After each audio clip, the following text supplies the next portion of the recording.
No, they didn't teach it. But see, they won't teach you that because it goes contrary to what their mission is. Their mission is to keep you as ignorant as possible so they can dominate your mind. If you start, see, the thing is, it's like this, DGrate. Me and you are men. Your father died early in your life. My father died when I was a fucking fetus. You know what I mean? You play football, I play football. Just imagine had your dad lived longer and you'd found out your father was this big time basketball player. My pops, I found out later in life that he was a big time basketball player. It's a good chance me and you never touched that football, or we just are football fans.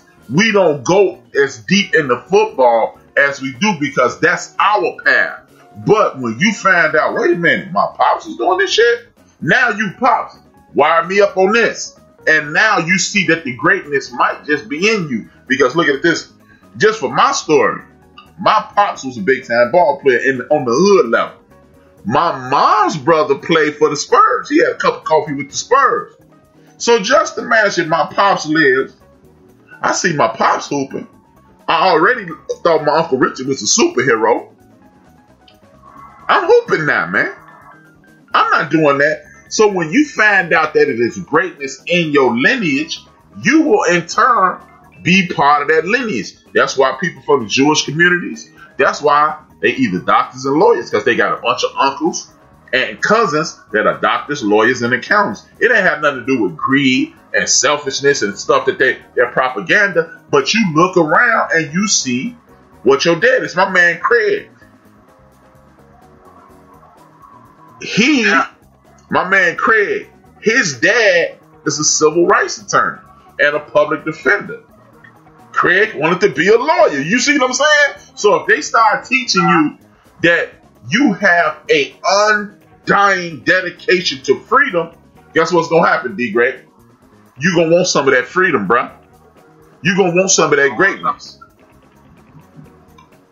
So, no, they ain't teaching you none of that shit. They teach you about no disrespect to our ancestors. They teach you about passive ass Dr. Martin Luther King Jr.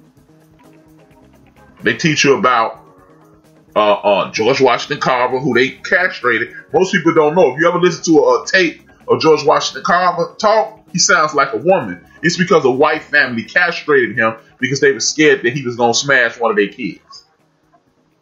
Wow. They teach you about people who are not physically and mentally aggressive.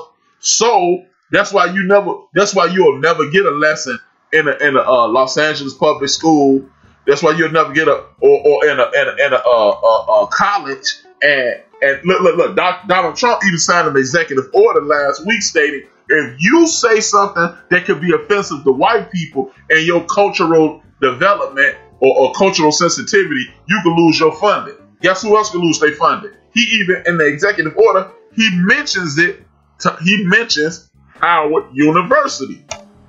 I just put in there a link of the Colored People Convention that started in 1830 of free brothers and sisters having conventions on getting us free.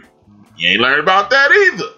But that's why they don't teach you about Marcus Garvey saying things like what Africans can do, other Africans will do. I mean, what other Africans have done, you can do. Like, you don't learn these things because when you learn these things, you look into them. And then you'll start backtracking. When you backtrack, you only going to see greatness. North America is a footnote in the history of our culture. Everybody knows that, but the people who look like me and you who live on North America.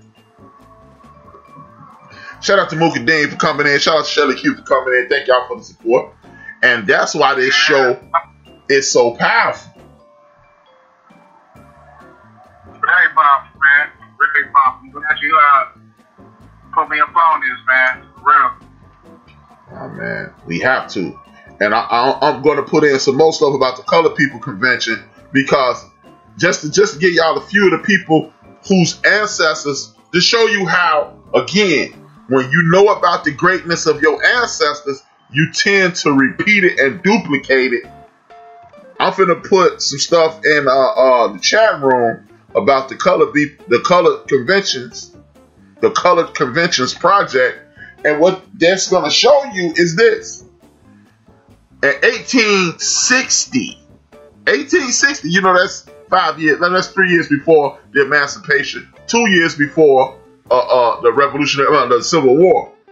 There were free brothers and sisters holding conventions on how to get free, how to get their brothers and sisters free.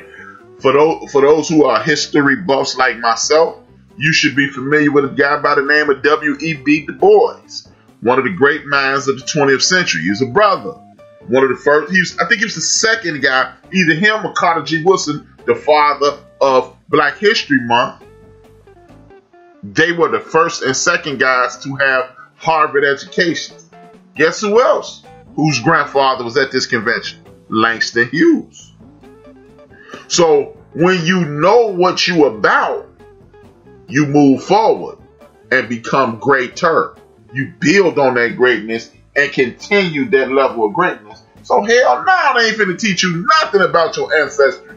Because if you ever, hey, I'm finna say something that you being a football player, you are very familiar with this saying. Because if I'm even, we leaving. If we even, if we even, I'm leaving. And all that means is, if me and you are running, if I got the football and I look over and see you right next to me, I'm gonna turn the gas on and I'm gonna blow you out. And that's why they give you those foolish ass statements like, well, you black, you got to work 3 times as hard to get where the white boys at. Are you outside your goddamn mind? I'm not working 3 times as hard for the same money. Now, if y'all paying 3 times the money for 3 times the work, I'm on it. But I'm not finna work 3 times. I'm already dope. I don't need your approval. And again, man, this show teaches us that we don't need nobody approval. We come from greatness, and that greatness is inside of us. And for everybody who watches this, I believe that a little bit of that greatness will be woken up inside of them, and hopefully it ignites them to move forward, because it's there, man. It's in you. It's in you. No. And because that's what's up, man. Yeah, man. It's a dope series, man. I like the way it ended. And usually when something this good ends, you feel disappointed. Like, damn, I wish it was some more. But shout out to Dr. Greg Carr and shout out to Karen Hunter for giving me this saying. They just led you down a rabbit hole with this. They said, oh, okay. So you like that, huh? Well, this is what we on. There's going to be more. I know it's going to be more. There's about to be a lot more, bro. There's about to be a lot more coming out, man, for real. You know, and it got me thinking about going back and really, like you made a statement, like, you know, about slave movies and all this other type of stuff, like how some people can't watch it. Now it got me thinking, like, you need to go back and check some of these out. Yeah. About because they had mentioned what's that, homicide? Yeah. They mentioned that, and that's just me. I never watched that. I never saw that movie. So now I'm thinking, like, okay, I gotta go back and watch this movie, not just to be, you know, watch it because of what it is. Just watch it because I'm trying to learn. I'm trying to pick something from it, from what I have learned from these episodes. You know what I mean? Right. To come it all together.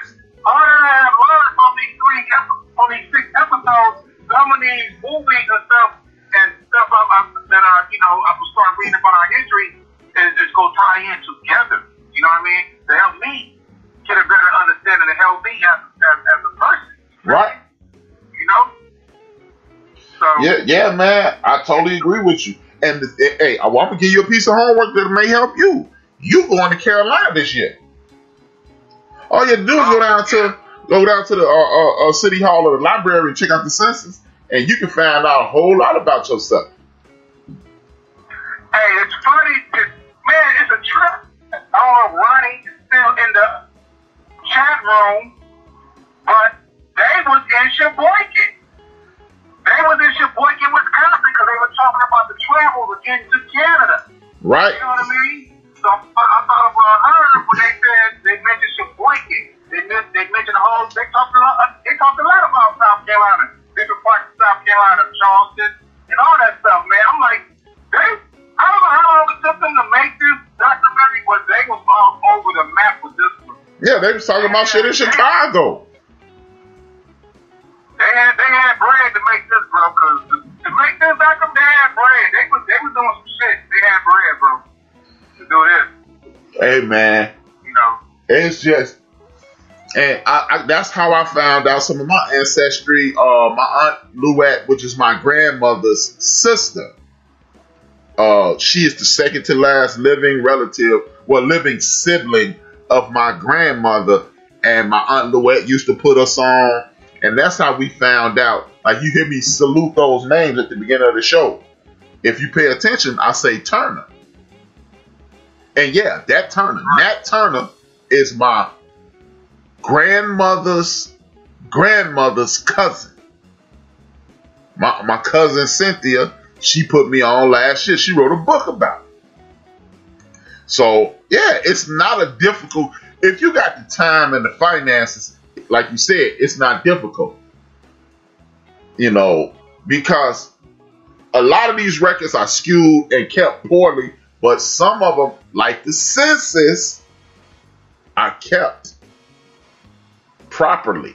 And if you can pinpoint who you are, like my grandfather, George Stanley Williams Sr., the person who raised him, because my grandfather is from Rosewood, and he was part of that burnout. The person who raised him, he was under the impression that was his grandmother. On paper, it's his mother. Oh. Yeah.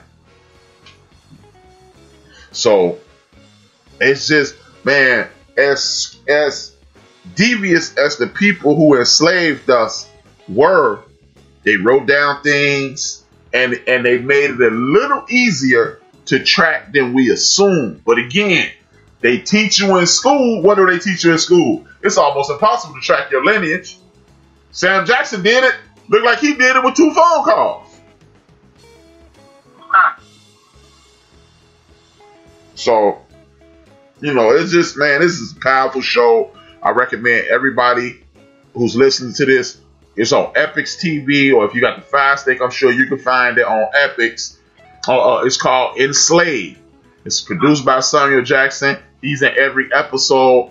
At first it starts off with Samuel Jackson tracing his roots back, and then it moves forward all the way to showing the greatness of us and showing that not only were we fighting back, we were kicking ass and taking names. Right. Yep. And even with simple ass stories like Roots that you all told me, he got his name beat out of him. But what they don't even, they show it to you, but they never say it. That, yeah, he got his foot cut off. He got his name, his culture beat out of him, but he still kept his traditions. And he was still trying to run up until they made it so he couldn't run.